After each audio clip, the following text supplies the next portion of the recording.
Lesson 23, Section 5, Reconstruction Reversed. With Reconstruction over, Southern leaders talked of building a new South, humming with mills, factories, and cities.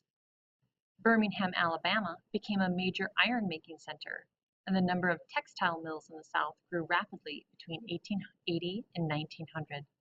Still, most Southerners, black and white, remained trapped in an old South of poverty. Losing ground in education. During Reconstruction, freedmen had pinned their hopes for a better life on education provided by the South's first public schools. When Southern Democrats regained control of states, however, they cut spending on education. Free schools are not a necessity, explained the governor of Virginia. Schools, he said, are a luxury, to be paid for, like any other luxury, by the people who wish their benefits. As public funding dried up, many schools closed, and those that stayed open often charged fees. By the 1880s, only about half of all black children in the South were attending school. Losing voting rights. Southern Democrats also reversed political gains made by freedmen after the war. Many Southern states passed laws requiring citizens who wanted to vote to pay a poll tax. The tax was set high enough that voting, like education, became a luxury that many black Southerners could not afford. Some Southern states also required citizens to pass a literacy test to show they could read before allowing them to vote. These tests were designed so that any African American, regardless of his education, would fail. In theory, these laws applied equally to blacks and whites, and for that reason, did not violate the 15th Amendment. In practice, however, whites were excused from paying poll taxes or taking literacy tests by a so-called grandfather clause in the laws. This clause said the taxes and tests did not apply to any man whose father or grandfather could vote on January 1st, 1867. Because no blacks could vote on that date, the grandfather clause applied only to whites.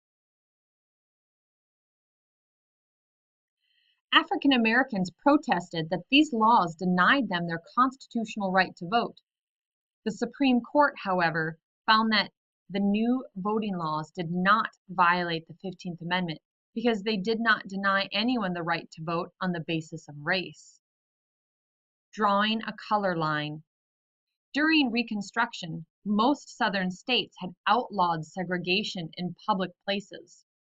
When Democrats returned to power, they reversed these laws and drew a color line between blacks and whites in public life.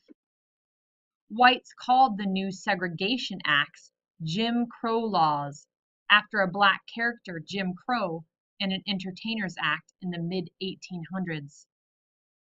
Not all white Southerners supported segregation. When a Jim Crow law was proposed in South Carolina, a Charleston News and Courier editorial tried to show how unjust it was by taking segregation to ridiculous extremes. If there must be Jim Crow cars on railroads, there should be Jim Crow cars on the street railways, also on all passenger boats. Here should be Jim Crow waiting saloons, waiting rooms, at all stations, and Jim Crow eating houses. There should be Jim Crow sections of the jury box, and a separate Jim Crow witness stand in every court, and a Jim Crow Bible for colored witnesses to kiss. Instead of being a joke as intended, most of these ridiculous suggestions soon became laws. Plessy versus Ferguson.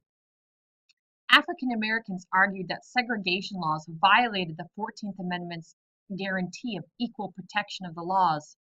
Homer Plessy, who was arrested for refusing to obey a Jim Crow law, took his protest all the way to the Supreme Court. The Supreme Court decided his case, Plessy versus Ferguson, in 1896. The majority of the Supreme Court justices found that segregation laws did not violate the 14th Amendment as long as the facilities available to both races were roughly equal. Justice John Marshall Harlan, a former slaveholder, disagreed. In his dissenting opinion, he wrote, "Our Constitution is colorblind and neither knows nor tolerates classes among citizens." After the Supreme Court's decision in Plessy, states passed additional Jim Crow laws. Blacks and whites attended separate schools, played in separate parks, and sat in separate sections in theaters. Despite the court's decisions that these separate facilities must be equal, those set aside for African Americans were almost always inferior to facilities labeled whites only. Inferior means of less importance, of less value, or of less quality.